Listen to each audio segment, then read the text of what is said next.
How best to say this? Understand that I'm not the kind of person to sit in front of a microphone and believe that what I think will have any profound meaning to your lives. But you see, although what I have to say may upset a few of you, a few months ago I had one of those life-changing moments that forced me to realize that I've made a lot of stupid mistakes in my life.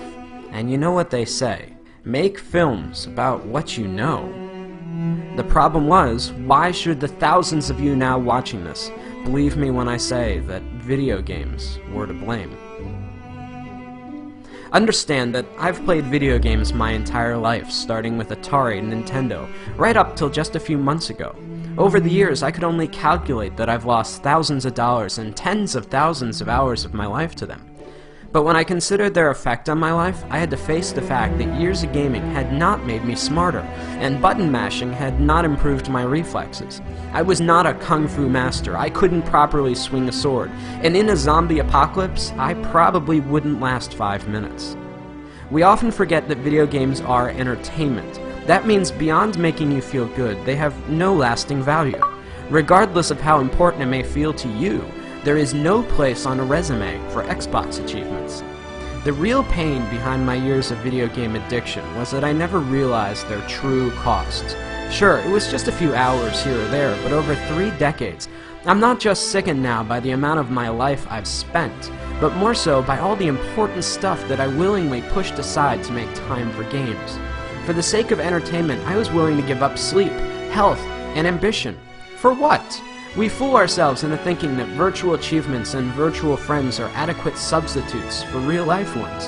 To be blunt, video gamers seem to be fine giving up their real lives for simulated ones, full of depression and loneliness. I know the true cost of gaming are all those lost years that I could have spent with friends, creating art, or being a better husband. 3 months ago, I had to face the facts that I was alone, overweight, and divorced.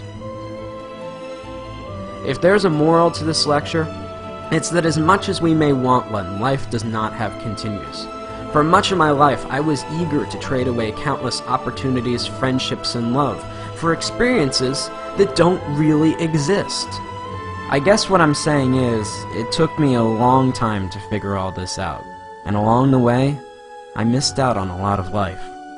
At the risk of sounding like an after-school special, don't allow something as stupid as video games consume the best years of your life at the expense of all the greatness you could achieve. Consider this my promise. That's a mistake I don't plan to make again.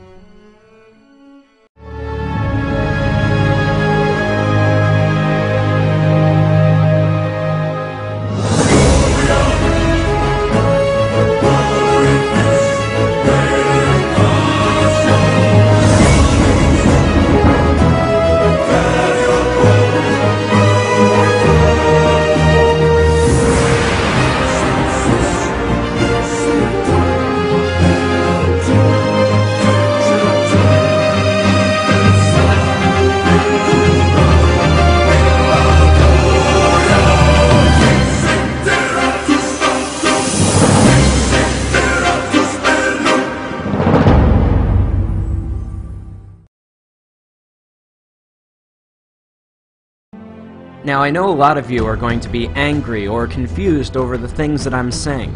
Call me whatever names you like, pretentious or not. Understand that while I don't hate video games or the people that make them, I'm still worried about their overwhelming negative effects that they've had on my generation. But halfway through animating this film, I came across a documentary about the Penny Arcade convention, and that's when it hit me.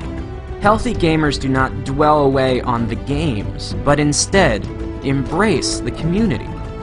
While there may not be value in the games themselves, anything that brings people together and builds communities that embrace who you really are can't be half bad. As I scan through the images of very different people, all united by a common interest, it gives me hope that something good may still come out of all this. We are the first generation forced to find a balance between letting technology improve our lives or risk allowing it to dominate us. In reality, does Warcraft or Facebook improve your social life, or are you sitting at home, alone? Either way, the only thing I know is that I'll never find out sitting alone in front of my TV, and neither will you. Whatever you choose, remember, in this game, you only get one life.